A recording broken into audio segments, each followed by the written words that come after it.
vai para Números 21.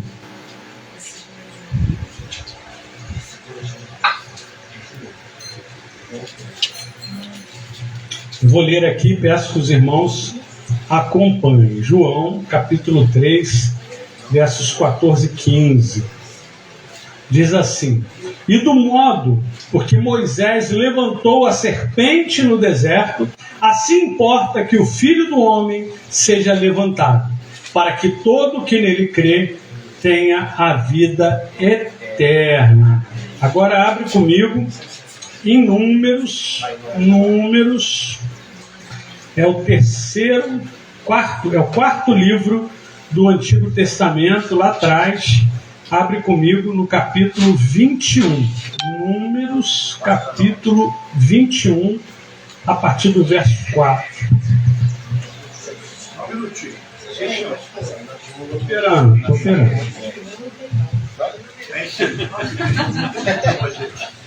Estou esperando. 21, capítulo 21, versículo 4. Vamos ler até o 9.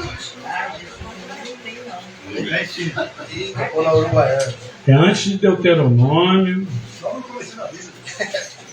É o quarto livro. Capítulo 21, vou ler do verso 4. Amém? Diz assim: Então partiram do monte de Or, pelo caminho do Mar Vermelho, a rodear a terra de Edom.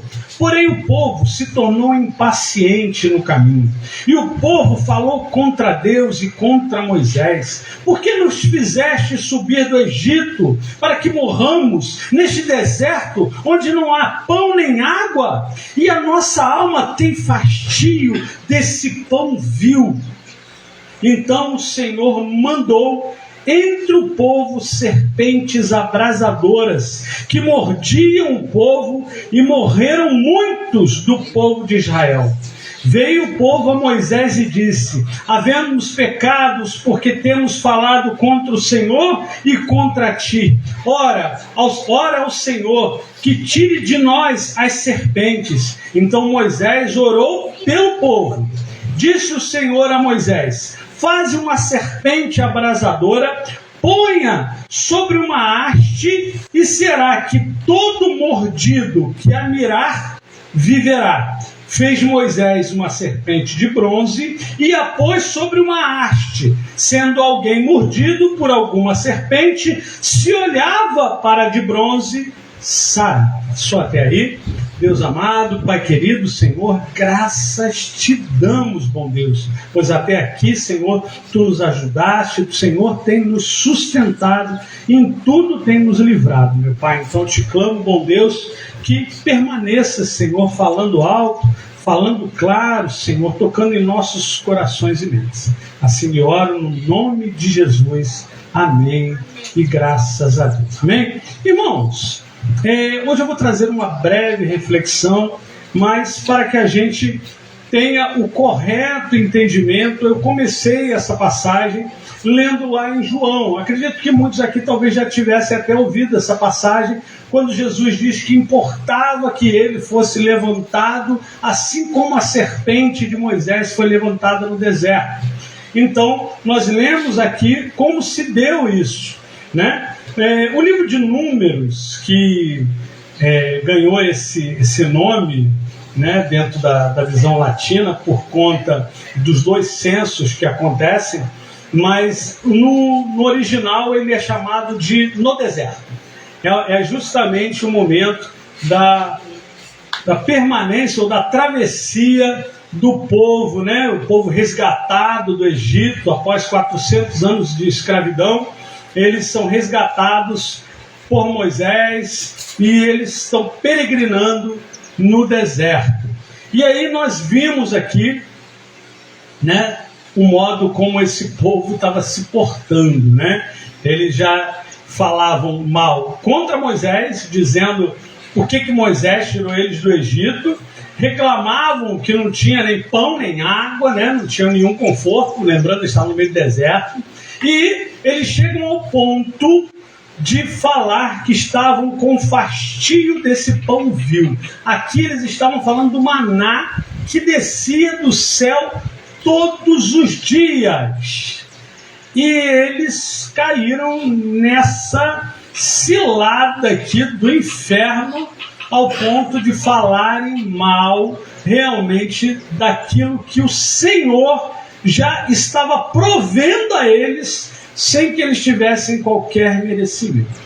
Antes de avançar aqui, lembrando, nós entramos aí no período agora da quaresma. Nós, até domingo passado, nós estávamos no que o calendário litúrgico apresenta como Epifania, onde nós conhecemos Jesus sendo revelado, e agora no período da quaresma, que são basicamente os 40 dias que antecedem, né, a Páscoa, antecedem a crucificação, onde nós usamos esse tempo para justamente refletirmos, né, no período do deserto, que aponta tanto para os 40 dias que Jesus esteve no deserto, como aponta para os 40 anos que o povo esteve no deserto, como aponta para mim e para a sua vida pelos períodos de deserto que nós muitas das vezes passamos ou vamos passar.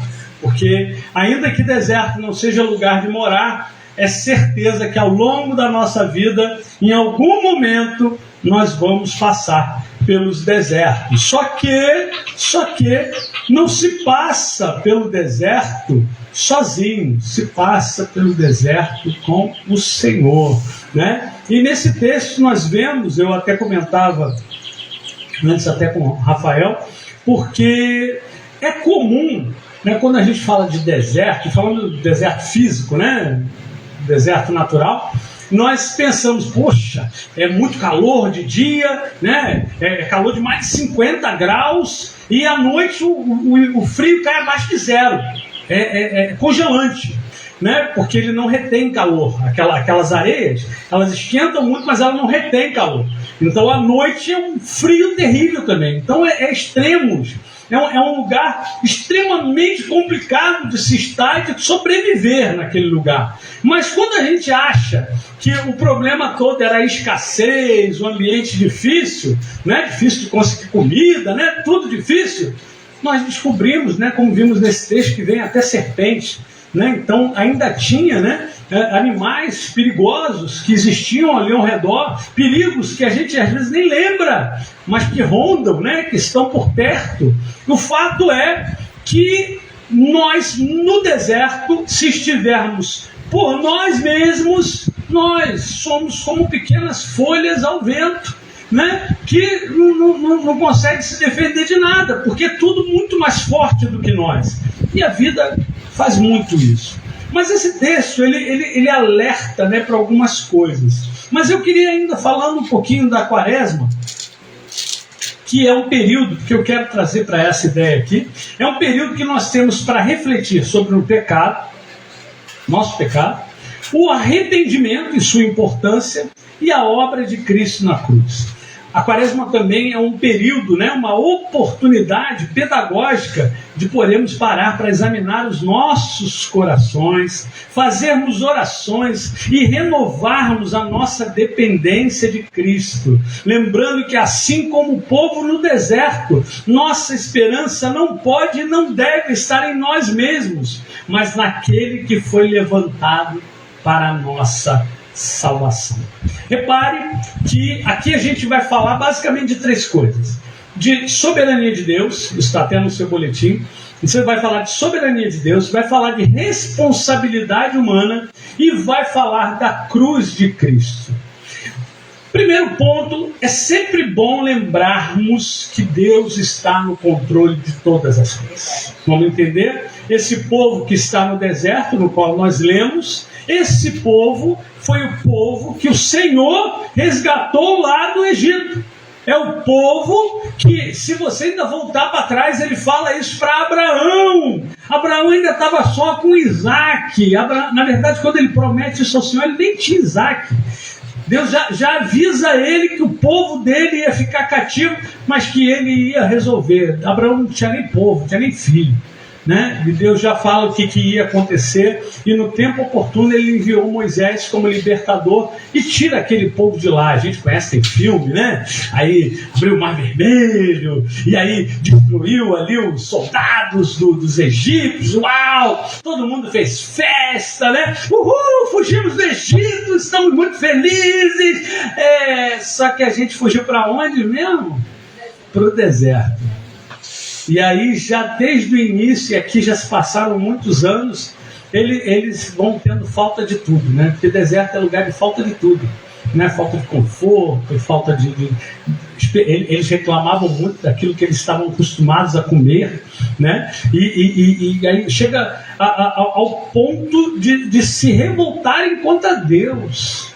Se revoltarem contra Deus. Lembrando que esse povo aqui, que está nesse deserto aqui, é o mesmo povo que o Senhor mantinha uma nuvem sobre o acampamento deles. Então o deserto era quente, mas não era tão quente como era para os outros. À noite ele fazia uma coluna de fogo que aquecia o ar de tal modo que era frio, mas não era tão frio como para os outros, né? Em tudo o Senhor mostrando a sua provisão e o seu cuidado.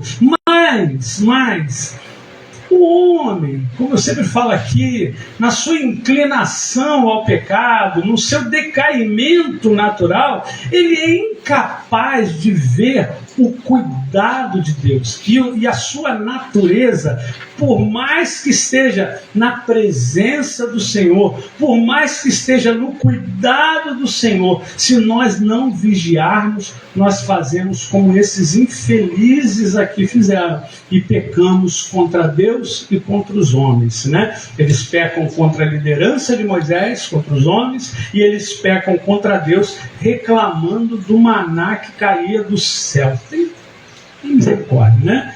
E a consequência veio. E nessa história nós vemos que o Senhor enviou serpentes, e o texto diz que muitos morreram.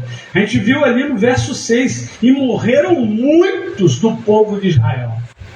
E aí, eu não sei se vocês repararam, tem uma pegadinha interessante aqui no texto, que aí o povo, quando vê, né, o que eu estou fazendo, né, acontece com a gente acontece. A boca é muito rápida, né? Porque o maior problema não é o que está de fora, é o que está dentro. Nosso problema não são as circunstâncias, o problema é a nossa percepção e principalmente a nossa murmuração. E aí o povo foi e falou assim, ó, chega para Moisés no verso 7. Veio o povo a Moisés e disse, havemos pecado, porque temos falado contra o Senhor e contra ti. Ora ao Senhor, e o que eles pedem? Que tire de nós as serpentes, amém? Não é isso que eles pediram? E é lógico, eu pediria a mesma coisa, tá bom? E você acha que Deus tinha poder de tirar a serpente? Eu tenho certeza que tinha poder de tirar a serpente. Mas a serpente era o quê? Consequência. Deus tirou a serpente? Deus não tirou a serpente. Deus não tirou a serpente. Eles pararam de ser mordidos pela serpente? Não pararam de ser mordidos pela serpente. Olha o que acontece aqui, ó, no verso 9.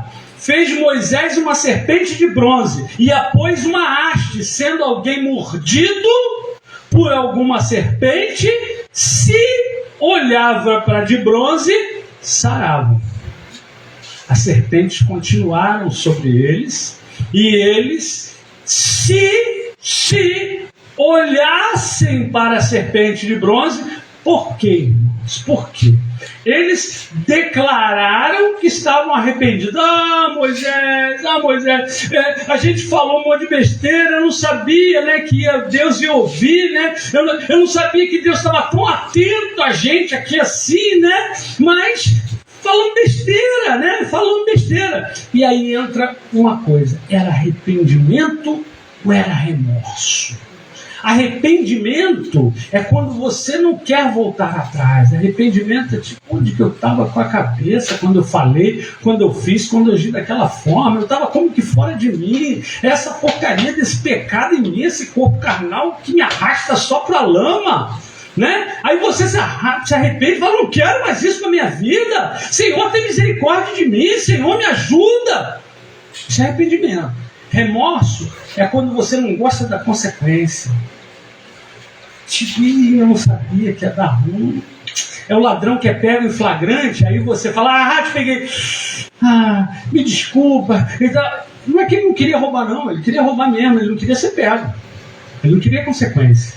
E isso sempre esteve, é por isso que a Bíblia vai dizer que o joio e o trigo crescem juntos. O joio e o trigo crescem junto na obra do Senhor.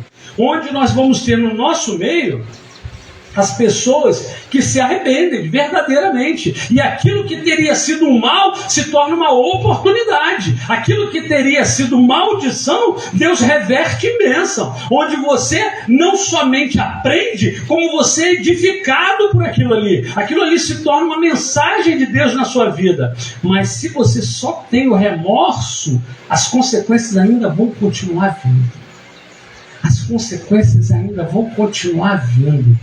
E aí você viu aqui, se ao ser pecado, olhassem para a haste. Olhar para a haste aqui fala de obediência. Porque a gente ainda é responsável. Deus é soberano? Absoluto. Absoluto. Nós temos o livro de Apocalipse para provar isso. Que é escrito 2000 anos atrás, e hoje nós que percorremos esse tanto de história, conseguimos já olhar e falar, nossa, as coisas estão acontecendo. Avisado 2000 anos antes. 2000 anos antes. Então Deus continua soberano, sim, de todas as coisas. Mas eu e você, enquanto seres humanos, ainda somos responsáveis por aquilo que fazemos, falamos, pensamos, ou muitas das vezes deixamos de fazer. Né? É o que o apóstolo Paulo vai dizer, o bem que eu quero fazer, esse eu acabo não fazendo.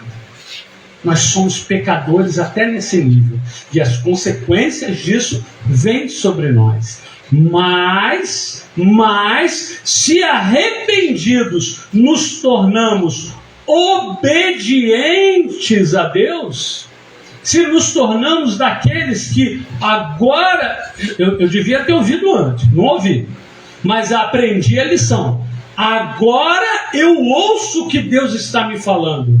Então agora eu olho para a serpente. Não, eu e você olhamos para a cruz de Cristo.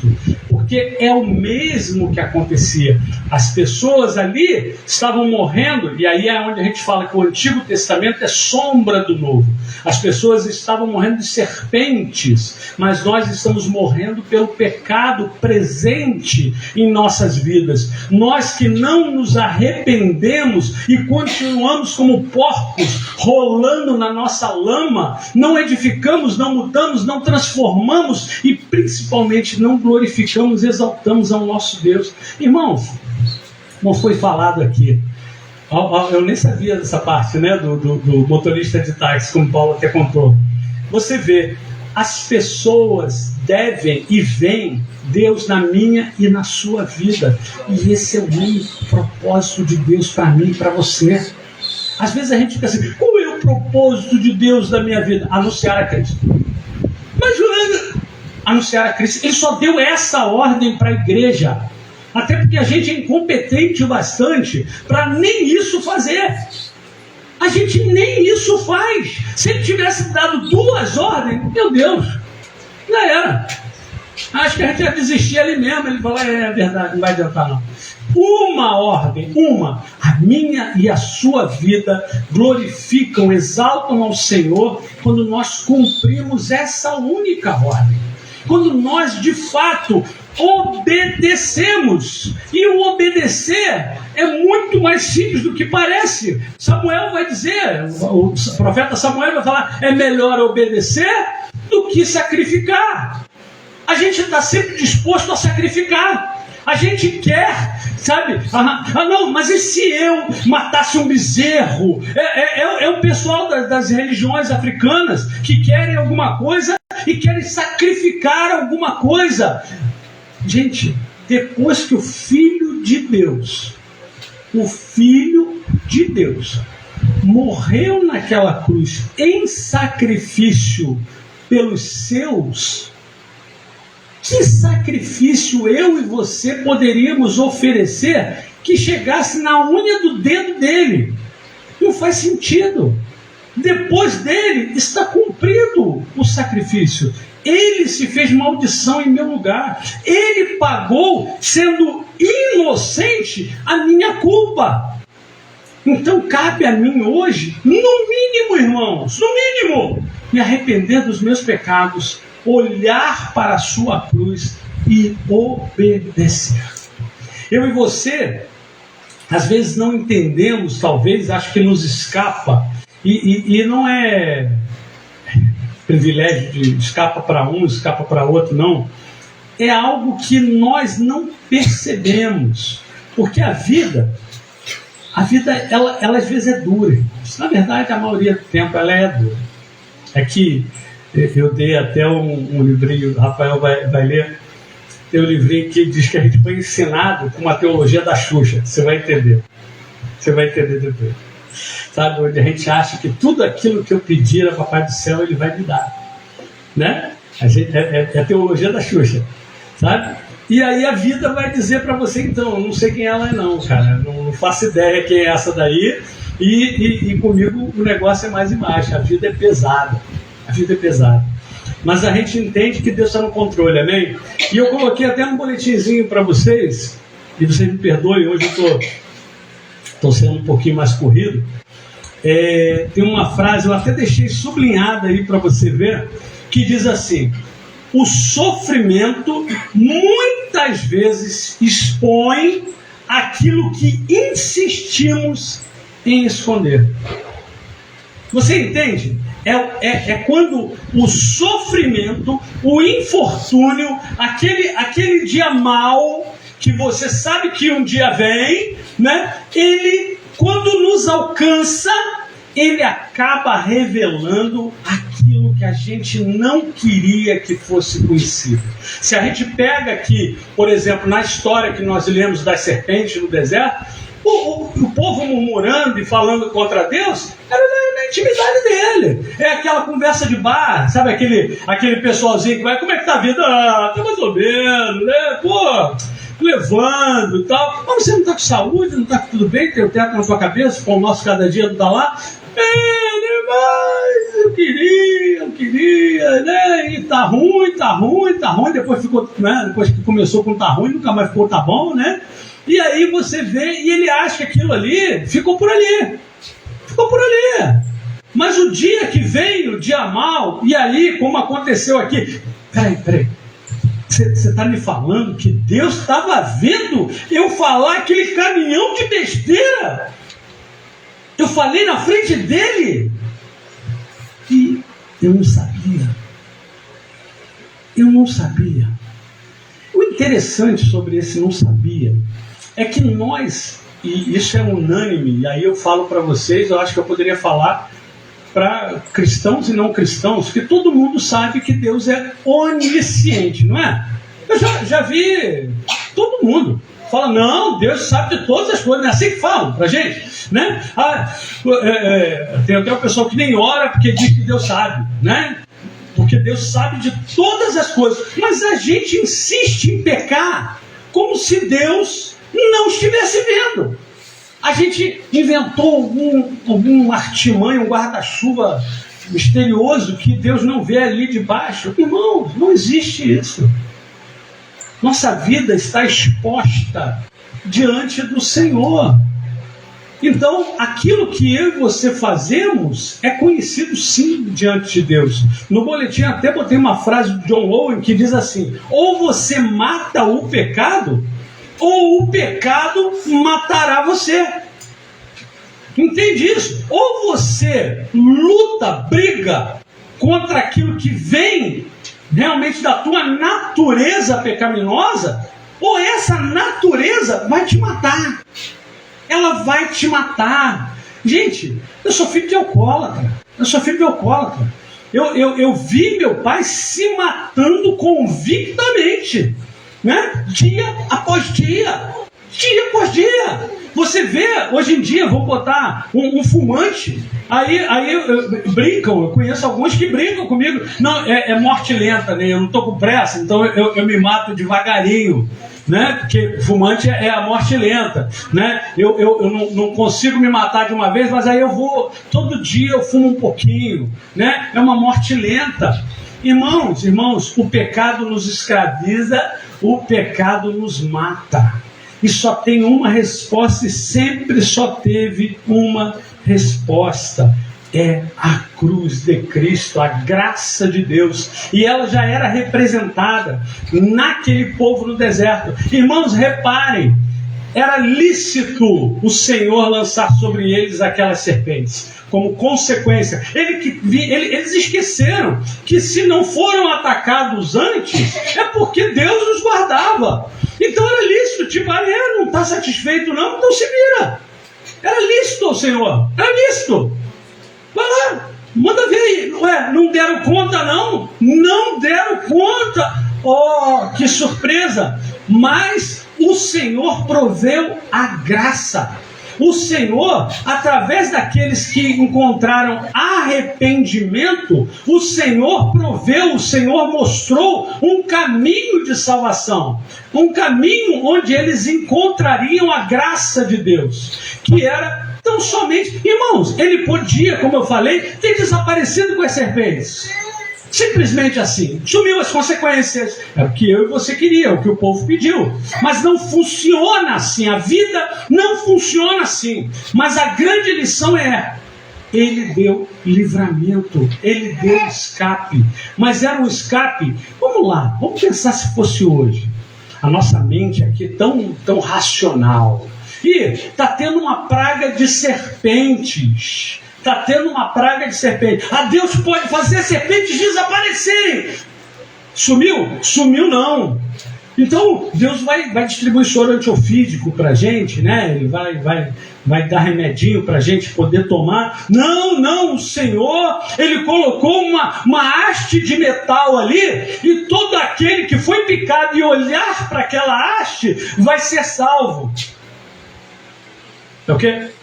Eu fui picado por uma serpente. Eu vou olhar para o bronze, para aquela. Morri.